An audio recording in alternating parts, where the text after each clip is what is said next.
Halo semuanya, terima kasih telah bergabung. Beberapa akan terus bergabung, tapi saya akan terus lanjut saja.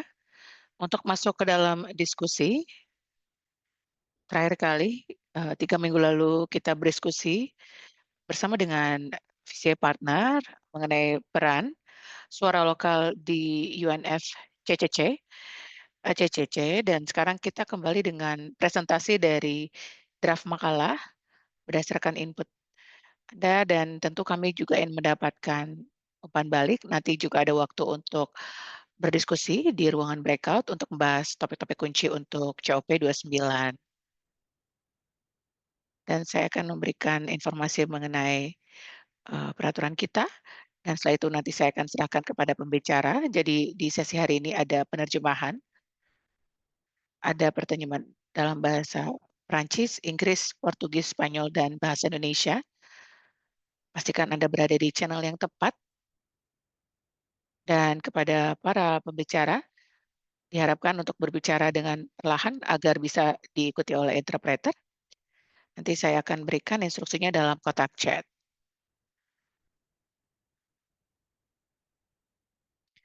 Pastikan juga di Zoom Anda menyertakan nama Anda dan nama organisasi Anda, dan terus dalam mode mute saat yang lain berbicara. Anda juga bisa bertanya dalam kotak Q&A dalam bahasa Anda, dan jika ada pertanyaan bagi pembicara, kami akan berupaya agar mereka mendapatkan pertanyaannya atau setelah webinar ini.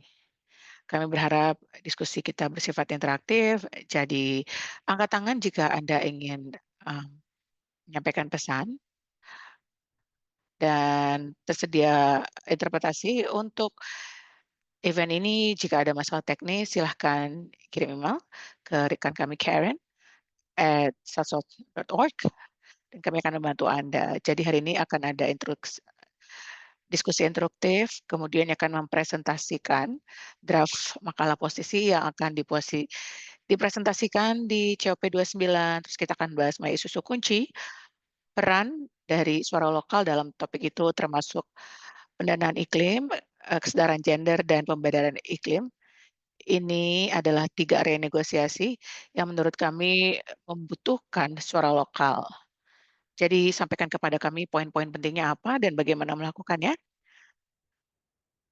Kami berharap juga makalah posisi ini bisa membahas mengenai solusi dan tantangan yang dihadapi terkait keterlibatan suara lokal di UNFCCC.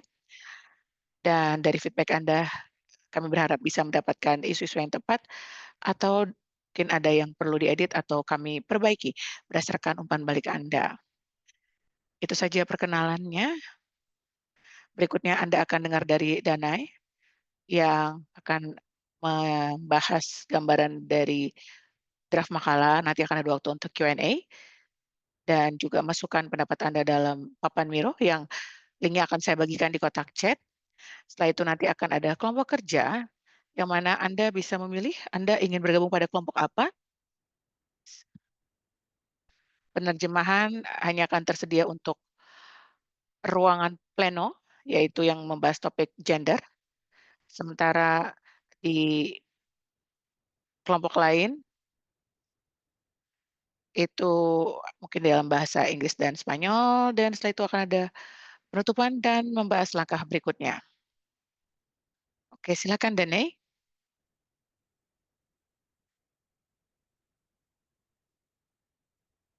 Terima kasih Charlotte. Selamat pagi dari tempat saya. Saya akan berbicara dalam bahasa Spanyol. Pastikan Anda mengakses penerjemahan dalam sistem Anda. Saya akan tunggu beberapa detik dan segera memulai. Saya berharap penerjemahan simultannya Anda sudah aktif. Saya terhormat bisa berada bersama Anda. Saya menyapa Anda dari Meksiko, dan kita akan memulai pertemuan hari ini dengan sebuah presentasi mengenai draft dari makalah position paper sebelum COP29. presentasi ini adalah draft pertama yang telah kami tuliskan.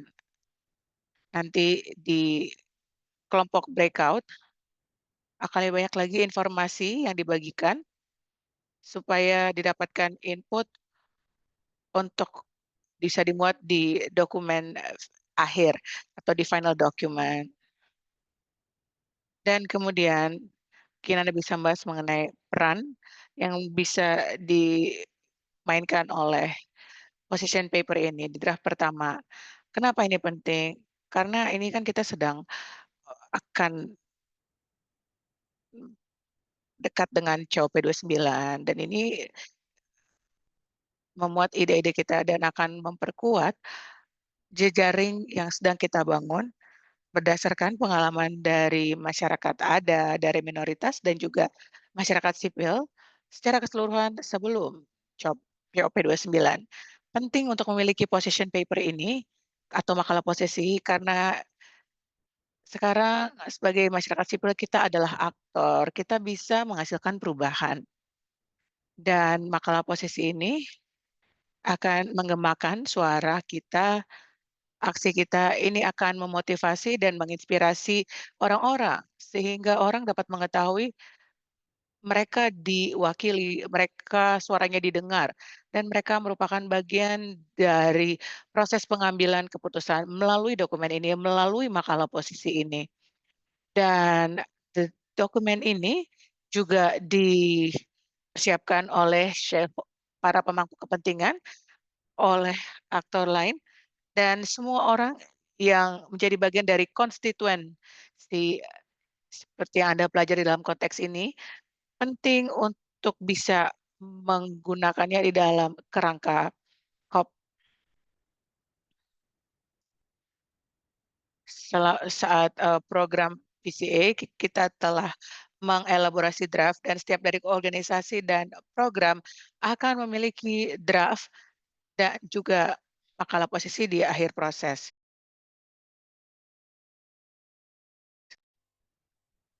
Dan juga program VCA berfokus pada makalah posisi untuk mengembangkan suara lokal di dalam proses organisasi ini sebelum COP29. Di slide berikutnya, kita akan melihat bersama-sama bagaimana kami sudah mengerjakan draft dari makalah posisi pertama ini. Kami akan mainkan video untuk Anda simak dan di situ Anda akan melihat bagaimana kami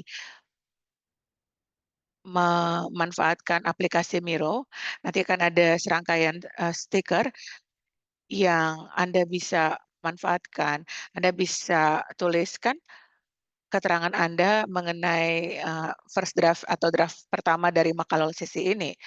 Dan rekomendasi Anda adalah membaca dulu dokumen yang panjangnya hanya 5 halaman ini dan tentu akan memberikan manfaat saat Anda memberikan pengalaman Anda, manfaat pengetahuan Anda terutama untuk tema gender, pendanaan iklim dan juga aksi terhadap pemberdayaan iklim atau yang dikenal sebagai program ACE. Saya tidak tahu persis apakah linknya sudah saya share, tapi Anda bisa temukan linknya di sini ya. Berkaitan dengan momen terbaru atau status terbaru, penting bagi kita untuk bisa menganalisa momen yang terjadi. Ya, kita sedang menghadapi krisis yang serius, yaitu krisis iklim dan juga kedaruratan lain berkaitan dengan perubahan iklim, apalagi saat kita membahas mengenai negara-negara di Global South, yang mana segala hal yang terjadi di planet ini paling banyak berdampak kepada negara-negara di Global South. Kita juga melihat peningkatan suhu yang sangat dramatis di tingkat global dan semakin sering kita saksikan bencana-bencana besar dan krisis iklim. Negara Global South adalah negara yang paling terdampak. Oleh karena itu, kita harus memiliki aksi-aksi segera untuk bisa mengendalikan atau bisa mengatasi, bencana yang dihasilkan oleh perubahan iklim ini. Mengapa suara lokal itu penting? Banyak dari Anda bekerja, pada masyarakat Anda di tingkat lokal. Penting agar suara dan pengalaman tersebut disertakan dalam draft pertama makalah posisi ini.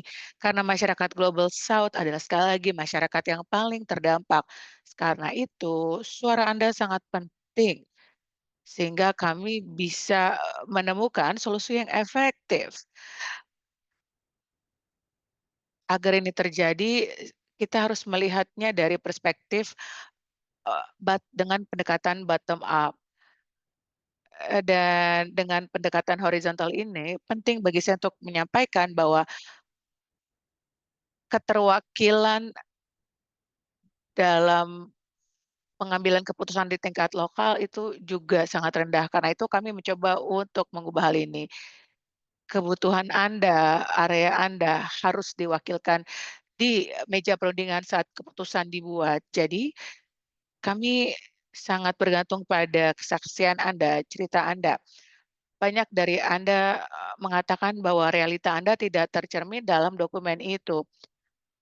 Ada, sejumlah besar technicalities yang atau hal berkaitan dengan teknis yang menenggelamkan suara Anda, dan sehingga Anda tidak terwakilkan di situ, saya paham. Karena itulah kami perlu menyertakan masukan Anda. Seringkali juga orang-orang yang berada di tingkat teratas dari pengambilan keputusan seringkali tidak, mengunjungi komunitas Anda. Ada masalah dengan pembiayaan, akreditasi, atau kurangnya translasi selama kunjungan tersebut. Dan sebagai akibatnya, selama proses pengambilan keputusan, kebanyakan mungkin dari Anda tidak diwakili. Beberapa tahun lalu, kita tidak memiliki ruang di situ. Keputusan-keputusan tersebut dibuat di ruangan tertutup yang mengesampingkan perwakilan dari masyarakat lokal. Dan kemudian setelah itu menjadi pengamat dan sekarang kita lihat bahwa sudah ada perubahan, masyarakat sipil mulai diwakili. Tetapi terkadang tidak disediakan penerjemahan simultan kepada seluruh, perwakilan. Seringkali diskusinya dalam bahasa Inggris dan tidak ada penerjemahan atau interpretasi karena tidak dibolehkan oleh protokol. Belum lagi ada isu-isu terbatasnya pengetahuan teknis selama proses negosiasi. Kemudian juga sumber daya untuk ikut dalam negosiasi juga kurang. Kita memiliki konstituensi. Misalnya kita punya anak muda, kita punya masyarakat ada gender dan juga para konstituen kita. Dan mereka tapi semuanya bekerja sebagai volunteer atau relawan. Jadi mereka ke tempat itu dan memiliki perspektif tertentu. Tapi banyak dari segmen ini, ya mana kita punya upaya, metodologi, dan keterhadiran di COP yang ternyata sifatnya 100% sukarela. Karena itulah perlu ada pendanaan terhadap isu ini, karena ini akan memperkuat kehadiran kita.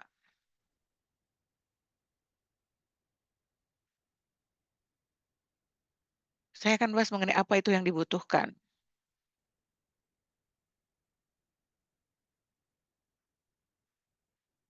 Bahkan kita perlu penerjemahan simultan dalam ruangan negosiasi. Tentu saja ada translasi di pertemuan tingkat tinggi atau pertemuan besar. Karena kan ini berhubungan dengan sesi tingkat tinggi dan ini memang tersedia untuk konferensi, tapi terjemahan tidak disediakan untuk ruang-ruang negosiasi. Jadi penting bagi kita untuk bisa bergantung pada penerjemahan simultan. kita juga membutuhkan ringkasan atau glossary dalam bahasa-bahasa yang berbeda, sehingga kita bisa memahami mereka sedang membahas apa, terutama tentang akronim-akronimnya. Dalam prosedur negosiasi ini ada akronim-akronim ya, tetapi s s sehingga para pengambil keputusan ini bisa merasa hal berjalan lebih efektif, ini hanya mereka ketahui. Kemudian juga ada intersectional section, ada meeting Chow-Pei kemudian dalam meeting lain, mereka gunakan akronim dalam keputusan dari beberapa tahun lalu dan orang banyak tersesat dalam translasi, orang tidak memiliki konteks atau prosesnya. Jadi harus dibutuhkan glossary atau daftar kosakata sehingga kita bisa memahami bahasanya, dan juga bahasa yang bisa lebih dipahami oleh masyarakat sipil. Kita juga membutuhkan lokalisasi, terutama partisipasi dari negara Global South, di proses ini. Kita juga harus memprioritaskan pengembangan dari prosedur ini, sehingga semua orang memiliki kehadiran yang efektif. Orang juga harus mendapatkan pelatihan dan mendapatkan dukungan untuk memperkuat kapabilitas. Inilah yang menjadi jantung dari program VCA. Karena kita menginginkan hal ini terjadi, bukan hanya di tempat tertentu, tapi juga di tempat atau di pertemuan tingkat ini, tapi juga di event-event, yang dilakukan secara, jarak jauh. Baik, berikutnya. Sekarang saya akan bahas mengenai peran dari program VCA untuk suara lokal. Jadi sebenarnya ada 3 hal ini. Yang pertama adalah dukungan untuk pengembangan organisasi, advokasi untuk aksi iklim inklusif dan juga, dorongan terhadap solusi lokal.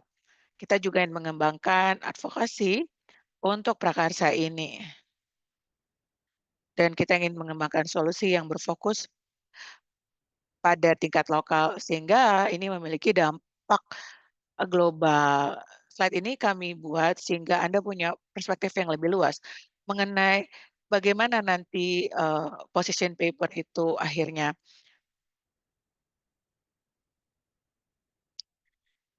Semua konsep ini akan berada di dalam makalah posisi, tapi nanti akan lebih banyak ada informasi terutama hal-hal yang akan membantu memperkuat kehadiran Anda.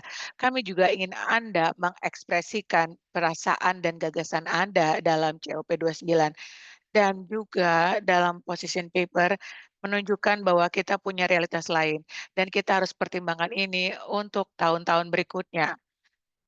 Ini yang saya punya terkait makalah posisi atau position paper berikutnya. Ini adalah bagian lain dari workshop kita.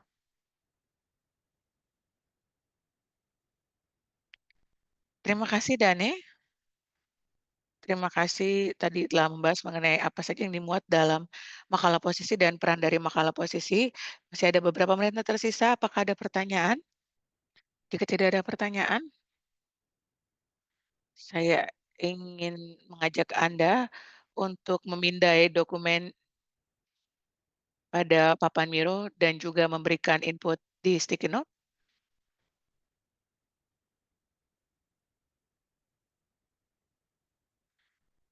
Kami akan konfirmasikan dengan Anda.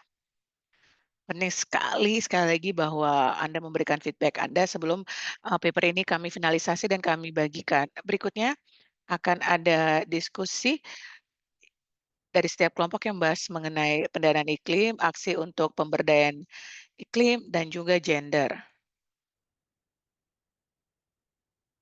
Dan kita akan berada di ruangan breakout yang berbeda. Saya akan buka ruangannya. Sekali lagi, kalau Anda ingin masuk ke dalam kelompok gender, tetaplah berada di ruangan pleno. Dan Leseho akan menjadi fasilitator dan Dane akan memfasilitasi kelompok aksi untuk pemberdayaan iklim, sementara Claire akan memfasilitasi diskusi yang bertopik pendanaan iklim. Baik, ruangannya sudah dibuka, ada opsi untuk bergabung di ruangan yang topiknya Anda suka atau Anda tertarik dan kita akan bertemu di sana. Silakan bergabung dengan kelompok yang Anda kehendaki. Dan jika Anda ingin berdiskusi mengenai topik gender, silakan berada di ruangan ini. Kalau Anda ingin juga bergabung dengan kelompok lain membahas topik lain, silakan bergabung dengan ruangan breakout yang membahas topik tersebut dengan mengakses tombol, di bawah di kanan bawah ya. Oke, saya berharap Anda sudah memilih dan berada di kelompok yang tepat. Saya akan serahkan kepada fasilitator yang akan memoderasi diskusi mengenai gender, Leseho.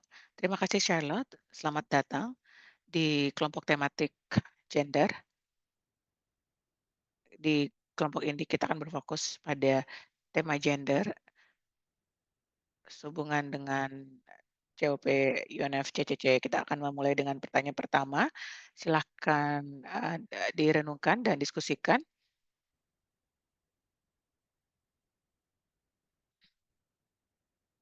Kalau audio Anda tidak bekerja, Anda boleh memberikan pendapat lewat kotak chat, atau kalau misalnya Anda ingin memberikan pendapat secara verbal, Anda bisa mengangkat tangan. Ini adalah ruang aman bagi kita untuk ya, berinteraksi.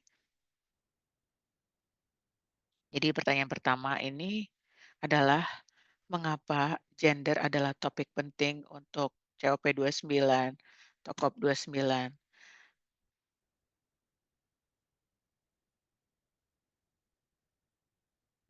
Se- Nanti saya akan memandu mengenai bagaimana kita berpikir yang berorientasi pada gender dan juga berkaitan dengan topik lain seperti pendanaan iklim yang akan menjadi topik bahasan di COP tahun ini. Silahkan jika ada yang mau mulai diskusi. Dan pertanyaan berikutnya adalah pertanyaan lanjutan. Apakah Anda bisa berbagi perspektif Anda atau pengalaman Anda mengenai gender berkaitan dengan COP tahun ini yang menyoroti peluang dan kendala dalam mengembangkan suara lokal. Jadi bagaimana pengalaman pribadi kita dan perspektif kita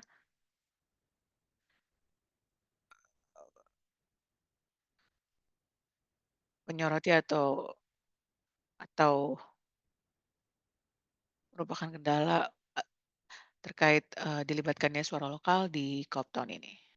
Untuk memicu diskusi, saya ingin mendengarkan pengalaman dari beberapa partner kita, terutama yang saya ya, yang dan mungkin belum bertemu dengan saya dan memiliki pengalaman dalam topik gender dan topik yang akan muncul dalam COP, terutama pendanaan iklim. Oleh karena itu, saya ingin memanggil beberapa dari Anda, bukan untuk memberikan tekanan ya, tapi supaya Anda bisa berbicara dari pengalaman Anda mengenai topik ini.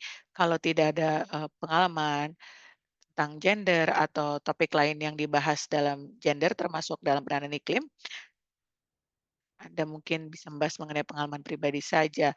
Mengapa gender bukanlah topik yang penting bagi kita untuk bisa dibahas terkaitan dengan keterhadiran dalam COP. Di list ini saya lihat ada Michelle dari Brazil, Michelle Ferretti dari Alzira Institute Brazil. Apakah ada pandangan, pengalaman, atau tanggapan yang ingin diberikan mengenai topik ini? Halo, bisa dengar saya? Ya, kan bisa dengar Anda, Michelle. Saya punya pengalaman terkait gender, dikaitkan dengan isu perubahan iklim ya. Di Tanzania, ada beberapa tempat yang terdampak dari perubahan iklim. Dan terutama di situ yang paling terdampak adalah perempuan.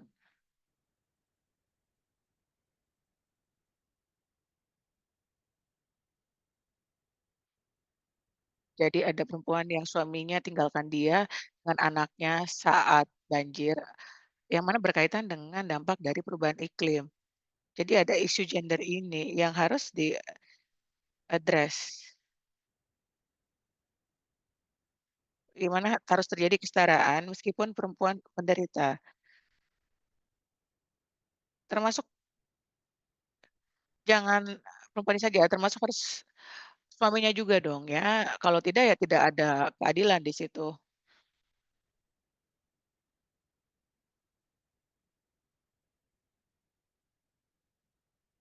itu saja.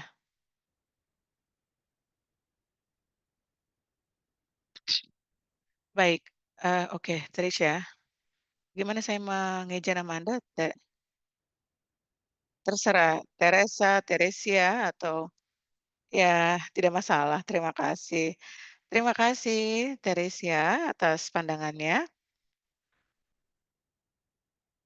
Kita membahas mengenai mereka yang menanggung beban dari dampak perubahan iklim, dan kita gunakan banyak sekali istilah seperti kelompok yang termarginalisasi. Tapi sebenarnya pada dasarnya ada begitu banyak bukti yang menunjukkan bahwa perempuan di komunitas yang berbeda itu biasanya yang menanggung beban tanggung jawab agar didapatkannya keamanan dan seperti yang Anda sampaikan dan seperti yang Anda sampaikan itu yang paling, menderita karena perubahan iklim. Akan tetapi orang yang sama dalam masyarakat ini yang menanggung tanggung jawab tersebut, mengemban tanggung jawab tersebut, terus, menderita selama bencana ini. Sementara itu, suara mereka tidak disertakan dan pengalamannya juga tidak masuk ke dalam diskusi yang dibuat terkait, perubahan iklim. Artinya, solusi yang diberikan tidak bisa me meng menjawab seluruh nuans dan kompleksitas dari tantangan tersebut. Terima kasih. Apakah ada pengalaman lain dari komunitas Anda? Anda lihat kesenjangan dari segi gender atau kesetaraan gender, dan bahkan bagaimana perubahan iklim ini dibahas di masyarakat, kalau mereka diatasi dan dampak apa yang dihasilkan dari perubahan iklim dan apa yang Anda lakukan dalam komunitas Anda.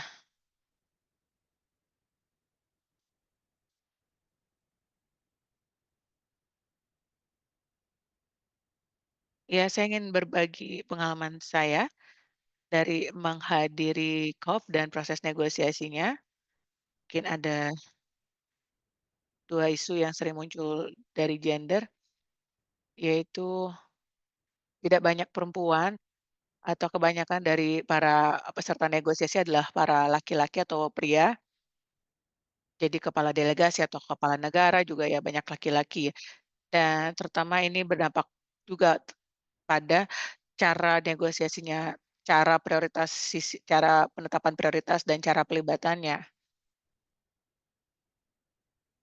Dan saat saya ikut COP, saya ngobrol dengan orang, mereka juga merasa terasingkan, mereka merasa bahwa ru ruang di situ hanya untuk budaya tertentu atau kelompok tertentu ya, di mana hanya budaya atau kebutuhan kelompok tertentu yang akomodasi.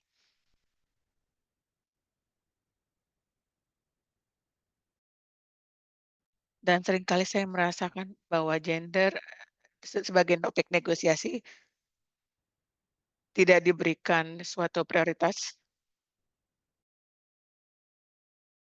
Nanti ke depannya mungkin dari segi pendanaan, jadi topik terpenting dan kebanyakan dari banyak energi yang terserap dalam negosiasi ini. Artinya,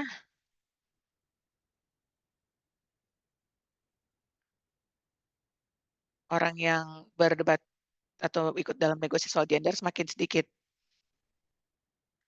Baik, saya bukanlah pakar dalam item-item negosiasi ini. Terima kasih atas insight-nya ini.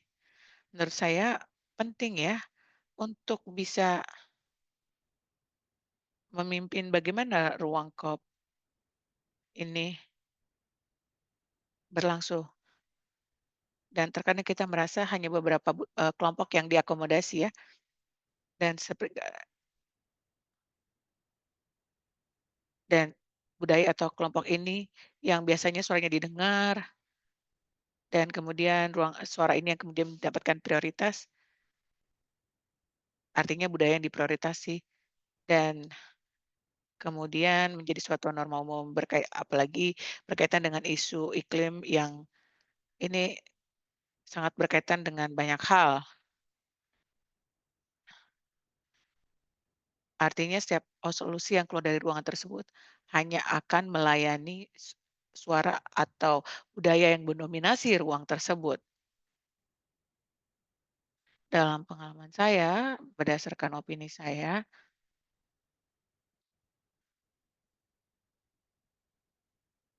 akhirnya dampak yang keluar dari kebijakan tersebut hanya bersifat di permukaan. Baik, apakah ada pandangan lain?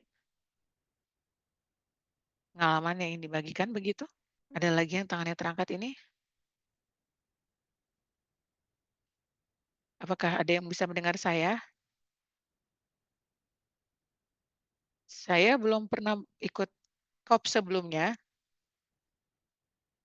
jadi saya belum punya pengalaman mengenai bagaimana cara kerja ruang negosiasi, tapi berkaitan dengan pesan Leseho, ini tanggapan saya berkaitan dengan isu pendanaan iklim. Akses terhadap pendanaan, bagaimana perempuan bisa menjadi bagian dari negosiasi tersebut. Seperti yang disampaikan oleh Lesego, terkadang ada budaya yang mendominasi, tapi juga exposure terhadap budaya lain juga terbatas. Apalagi bagi mereka yang sebenarnya punya suara dan bisa menyampaikan mengenai pengalaman mereka itu apa, dan apa tantangan yang mereka hadapi berkaitan dengan perubahan iklim, dan bahwa suara mereka bisa didengar dalam ruang ini, yang nanti akan mungkin berkaitan juga dengan finance aspek ya, di mana mungkin terbatas dari segi finance untuk menghadiri event ini, dan sementara kelompok lain mendapatkan prioritas.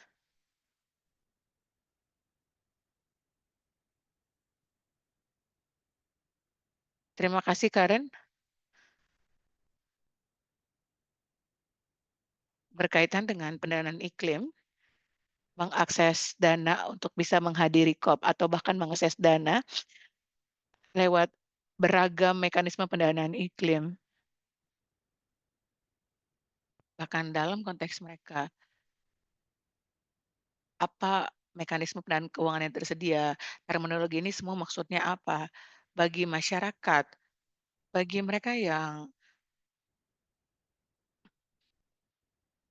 seringkali tidak mengetahui istilah-istilah teknis atau seringkali diasingkan dalam pertemuan tingkat tinggi ini.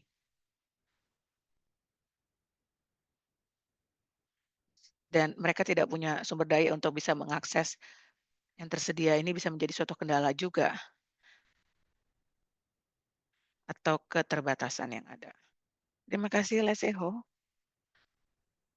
poin berhubungan dengan apa yang baru Anda sampaikan berkaitan dengan kurangnya sumber daya dan mungkin salah satu sosoknya adalah kurangnya informasi ya.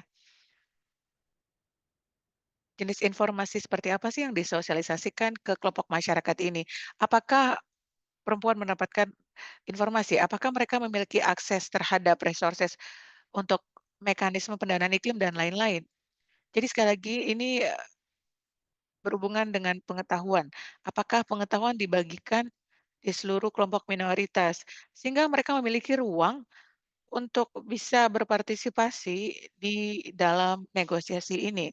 Ataukah atau mereka dapat mengakses sumber daya yang memampukan mereka untuk bisa menghadiri event atau ruang-ruang tadi yang tadi Anda sampaikan ya. Bagaimana di perempuan mengenai gender itu cukup luas ya, tapi terutama gender dan perempuan ini terdampak sekali dari perubahan iklim.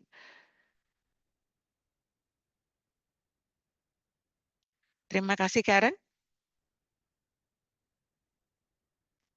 Sini saya lihat Michelle kameranya nyala ya. Apakah maksudnya Michelle ingin menambahkan sesuatu? Tapi jika tidak, saya akan lanjut ke pertanyaan berikutnya ya. Iya, saya ingin menambahkan satu poin.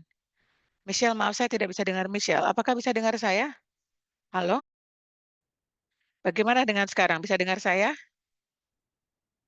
Yang ingin saya sampaikan adalah kami bekerja dengan perempuan dalam ranah politik di Brazil dan saya lihat kurangnya keterwakilan perempuan di ruang politik dari segi, kekuasaan dan juga proses pengambilan keputusan yang memiliki dampak besar terhadap kebijakan yang disusun atau kebijakan yang dikembangkan. Apalagi, berkaitan dengan kebijakan iklim di pemerintah lokal, di pemerintahan daerah, dan bahkan pemerintahan pusat. Dan perihal negosiasi yang kami saksikan adalah kadang kami kesulitan ya untuk bisa, eee, masuk ke dalam proses negosiasi. Kami juga menjadi pengamat dalam proses-proses diskusi di COP 2019 dan kami kesulitan ya untuk, ikut campur begitu atau berpartisipasi. Ini sangat tergantung dari posisi pemerintah pusat. Kenapa? Karena mereka memiliki begitu banyak akses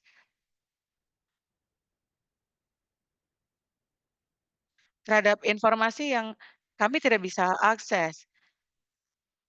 Jadi kami terpaksa banyak bergantung pada mereka dalam proses mediasi. Sehingga sekali lagi kami kesulitan ya untuk bisa menggemakan pesan kami. Baik, terima kasih sudah menambahkan poin tersebut, itu poin penting ya, berkaitan dengan pemilik, berkaitan dengan akses, seperti yang Anda katakan, waktu Anda mencoba untuk memberikan pengaruh terhadap kebijakan, seringkali para politisi dan pembuat kebijakan, mereka bilang bahwa, wah, mereka punya informasi untuk dibagikan, alih-alih untuk mendengarkan atau menyerap informasi. Jadi saya merasa bahwa di ruang tersebut, mereka inilah ada kendala bagi kita atau pengalaman bagi kita untuk masuk ke dalam ruangan tersebut. Dan kemudian semakin sulit bagi kita untuk masuk ke dalam ruang tersebut karena kendala politik, kendala kelembagaan. Dan bahkan saat kita masuk ke dalam ruang tersebut, kita masih harus mengikuti protokol mereka yang tidak memberikan kita, waktu atau ruang untuk berkomunikasi dengan pihak-pihak yang, mana, perlu, mendengar suara kita dan belum lagi ada jargon-jargon yang kita kenali ya, seperti misalnya jargon politik dan lain-lain. Dan terutama dalam, ada topik-topik yang mungkin para politisi ingin sampaikan, dalam ruang negosiasi ini. Iya, dan berkaitan dengan isu gender, ada satu yang juga cukup rumit bagi kami ya, yang kami dengar adalah extreme right ya, atau hak yang di menurut pemerintah tuh mereka punya secara berlebihan gitu. Bahkan gender ini bukan suatu konsep yang cukup umum bagi banyak dari peserta COP. Jadi perlu ada konsensus di mana negara satu negara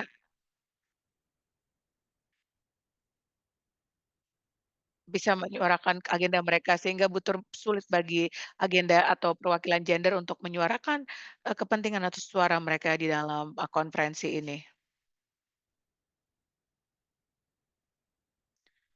Baik, saya ingin kembali ke baik, terkaitan dengan konsensus yang mana memperlambat kita untuk sampai ke solusi yang sesungguhnya. Karena kita habiskan waktu supaya kita mendapat kelompok yang bersuara dengan bahasa yang sama, setuju dengan hal yang sama, dan gender itu apa? Apakah harus dimasukkan dan apakah ini hanya mengenai perempuan? Apa ini termasuk kelompok termarginalisasi lainnya atau anak muda? Tergantung dari siapa yang memegang kekuasaan di negara kita. Seperti yang Anda sampaikan, kalau misalnya memang kekuasaan adalah sayap kanan, terkadang Anda bahkan tidak bisa membahas hal ini dalam bahasa-bahasa tersebut. Anda harus gunakan bahasa lain untuk mengadvokasi kepentingan gender. Alih-alih mengatakan bahwa ini adalah advokasi gender, Anda akan mengatakan bahwa ini adalah kepemimpinan anak muda atau bahkan Anda tidak bilang kepemimpinan perempuan, Anda hanya bilang ini tentang kepemimpinan. Sehingga sehingga kita perlu banyak berupaya supaya kita mendapatkan kepercayaan dari para politisi ini. yang membuat upaya kita untuk mendapatkan solusi semakin sulit untuk bisa mengatasi masalah dari keberagaman ini baik di negara atau di rumah kita. Ketika karena mencapai konsensus artinya kita harus semuanya setuju pada satu hal, bagaimana pengalaman kita, dan pengalaman hidup kita karena perubahan iklim itu juga berbeda dan pandangan pemahaman kita pun berbeda. Jadi, semua ini tidak bisa perbedaan ini akhirnya membuat kita bisa mendiskusikan mengenai apa yang perlu kita lakukan terkait dengan bencana atau masalah perubahan iklim ini. Baik, terima kasih Michelle.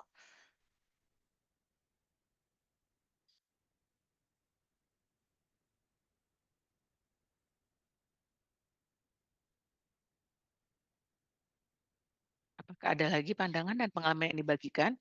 Karena saya akan lanjut ke pertanyaan berikutnya.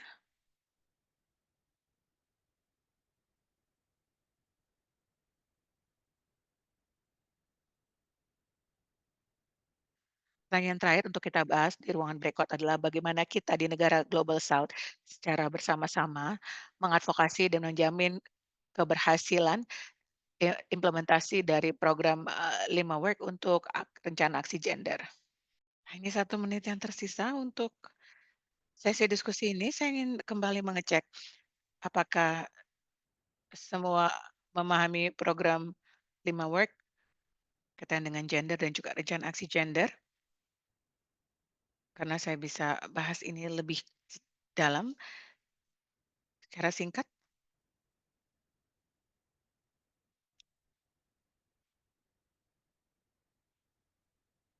atau yang kita bisa lakukan adalah memberikan update ini setelah meeting mengenai 5 Work program dan gap-nya. Apakah bisa? Ya, baik. Ada lagi pandangan terakhir yang disampaikan sebelum semua kembali ke ruangan ini? Baik, dengan itu sepertinya kita bisa mengakhiri kelompok diskusi tematik ini, tapi saya ingin mengucapkan terima kasih kepada Anda semua karena Anda telah membagikan pengalaman Anda dan bahkan jika Anda baru bergabung dengan topik ini, kami akan membagikan hal-hal kunci dari apa yang kita dapatkan untuk makalah posisi ini dan kami juga akan membagikan sumber atau materi-materi lain yang kita punya setelah event atau event-event lain yang diadakan oleh VCA dan silahkan hubungi kami untuk membagikan pengalaman, ide, gagasan lagi berkaitan dengan advokasi dan juga topik-topik yang berkaitan dengan proses UNEP tidak harus berkaitan dengan COP atau mungkin lembaga atau badan-badan dari UNFCCC. Anda juga bisa kirim itu semua lewat email atau pesan dan kami akan coba rekam sebaik atau catat sebaik kami. Terima kasih semua. Saya berharap diskusi kita tadi bermanfaat. Eee, sem Terima kasih tadi telah berdiskusi di kelompok Anda masing-masing. Semoga saya tidak menghentikan Anda saat tadi Anda sedang menyampaikan sesuatu yang sangat penting. Kalau tadi ada yang masih perlu disampaikan, silakan dimuat di kotak chat, sehingga ini semuanya bisa kami tangkap ya. Sepertinya kita tidak punya waktu untuk feedback tambahan atau refleksi.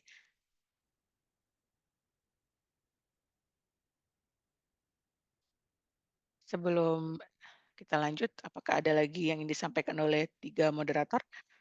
Jika tidak, tidak masalah. Baik baik, kita hampir selesai hari ini dan kita akan bahas mengenai next step sebelum kita akhiri sesi ini dan untuk membahas mengenai next step, saya akan berikan, floor kepada rekan saya, Trinidad. Halo semuanya, saya Trinidad. Saya baru saja bergabung dengan VCA, jadi saya senang sekali ya bisa bergabung, di sini dan saya sangat senang bisa menjadi bagian dari VCA dan saya sangat, bersyukur, sangat berterima kasih, atas segala pengetahuan yang telah Anda bagikan dan kami sangat, bersemangat untuk terus mengembangkan makalah ini dan kami akan nanti capture semua input Anda yang Anda masukkan dalam papan Miro atau Miro board. Kami juga akan membagikan newsletter berserta dengan rekaman dari webinar ini, bersama juga dengan presentasinya yang ada dalam link tersebut, sehingga kami masih terus dapatkan input Anda, sehingga kita bisa hasilkan makalah yang sangat luar biasa. Terima kasih atas kehadiran Anda, dan semoga Anda bisa beristirahat dengan baik. Terima kasih. Satu klarifikasi terakhir dari saya adalah Mirrorboard akan terus tersedia bagi Anda untuk diakses selama 1 minggu depan, dan setelah itu kami akan tutup. Jadi terus di-review, terus dikaji, dan terus berikan input, kami terus ingin dengar feedback Anda. Dan satu lagi terima kasih kepada seluruh, juru bahasa yang telah mengerjakan hal yang sangat luar biasa, dan saya yakin semua sangat menghargai translasi yang telah diberikan dalam bahasa Anda. Baik, terima kasih semuanya, terima kasih juga kepada seluruh pemateri yang sangat luar biasa. Sampai jumpa. Terima kasih telah berbagi, sampai jumpa, bye.